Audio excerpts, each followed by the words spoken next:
Assalamualaikum dan salam sejahtera. Bertemu lagi dalam MG Flash bersama saya Zazrina Zainuddin. Kita ke berita utama. Dalam perkembangan terbaru usaha mengesan ahli perniagaan dalam buruan, Datuk Seri Niki Liao Sun Hee, Polis Diraja Malaysia PDRM telah membuat permohonan kepada Polis Antarabangsa Interpol.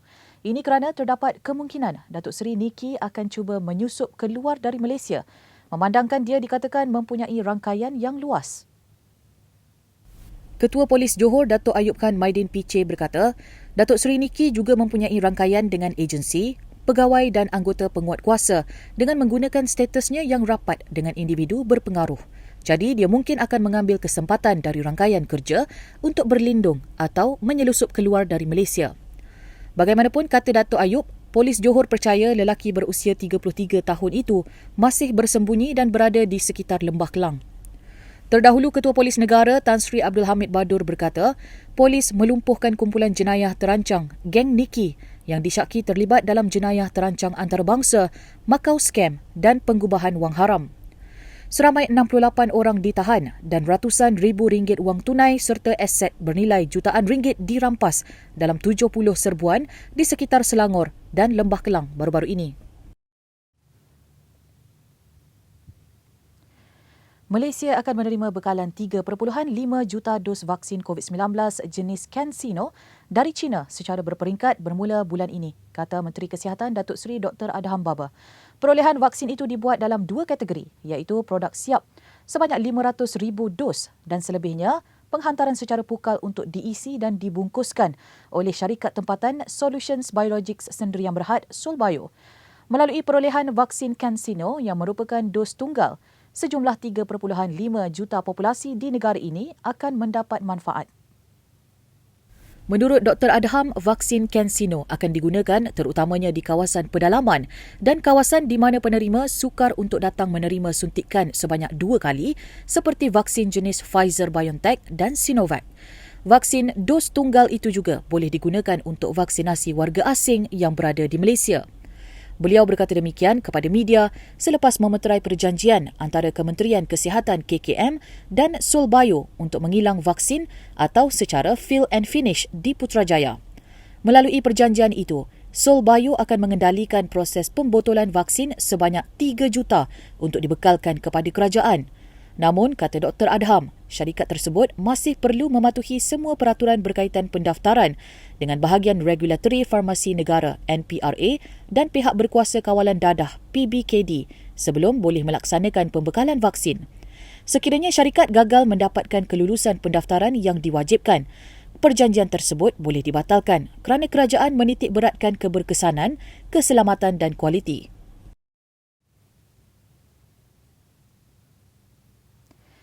Kurang 2 minggu lagi, umat Islam akan mula menjalani ibadah puasa. Tentu ramai yang tertanya-tanya tentang prosedur operasi standard sepanjang bulan Ramadan berikutan pandemik COVID-19 masih belum reda. Menurut Menteri di Jabatan Perdana Menteri Hal Ehwal Agama, Datuk Seri Dr. Zulkifli Muhammad Al-Bakri, SOP ibadah di masjid dan surau sepanjang Ramadan akan diperinci dan diumumkan dalam masa terdekat.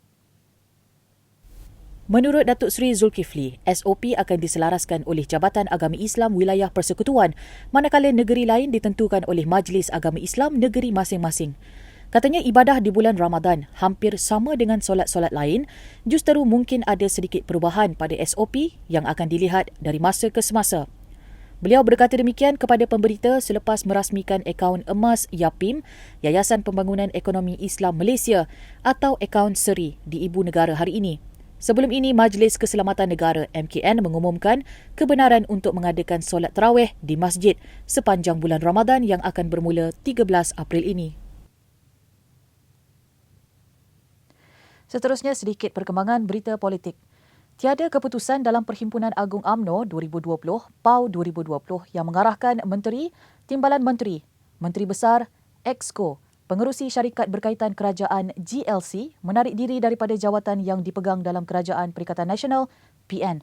Naib Presiden UMNO Datuk Seri Ismail Sabri Yaakob berkata demikian mengulas kenyataan Tan Sri Muhyiddin Yassin semalam, iaitu semua menteri dari UMNO akan terus kekal berada dalam kabinet hasil kesepakatan yang dicapai.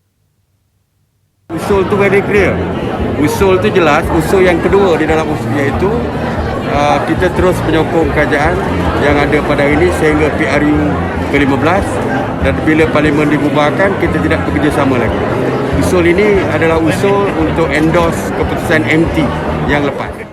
Dalam perkembangan sama, Datuk Seri Ismail juga berkata semua ahli UMNO bebas bersuara dan tiada sekatan untuk mengeluarkan pandangan masing-masing.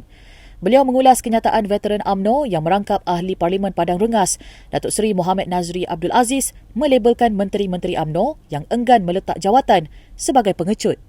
Beliau berkata demikian ketika ditemui media selepas hadir pada Majlis Anugerah Perkhidmatan Cemerlang dan Pingat Perkhidmatan dan Pekerti Terbilang Kementerian Pertahanan tahun 2021 hari ini.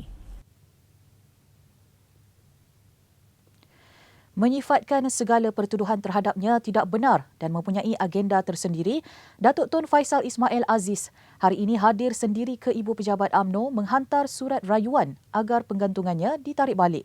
Timbalan Ketua UMNO bahagian Putrajaya itu turut merayu Presiden UMNO, Datuk Seri Ahmad Zahid Hamidi serta ahli Majlis Kerja Tertinggi meneliti dan membaca setiap isi surat rayuan itu yang mengandungi hujah balas dan petikan pembelaan diri semasa sesi tribunal.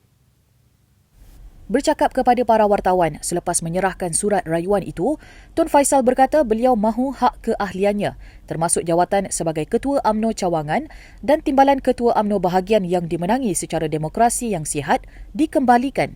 Sebab saya bagi surat ini dalam keadaan yang sangat detail.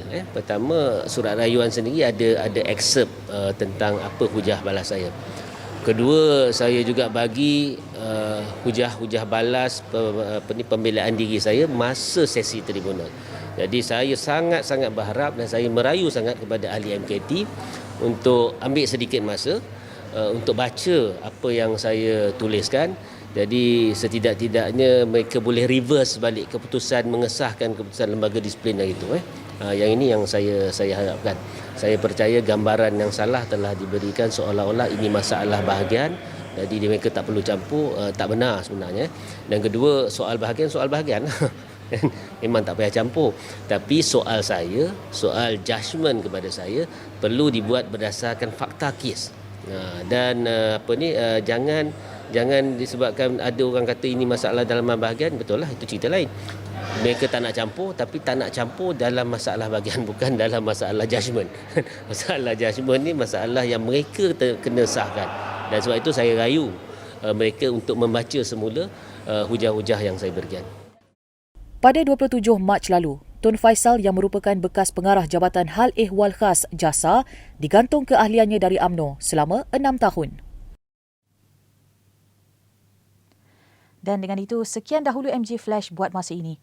Teruskan bersama kami untuk mengikuti perkembangan terkini dari masa ke semasa di platform media sosial Malaysia Gazette, di Facebook, Twitter, Instagram dan YouTube atau melalui portal di www.malaysiagazette.com. Assalamualaikum dan salam hormat.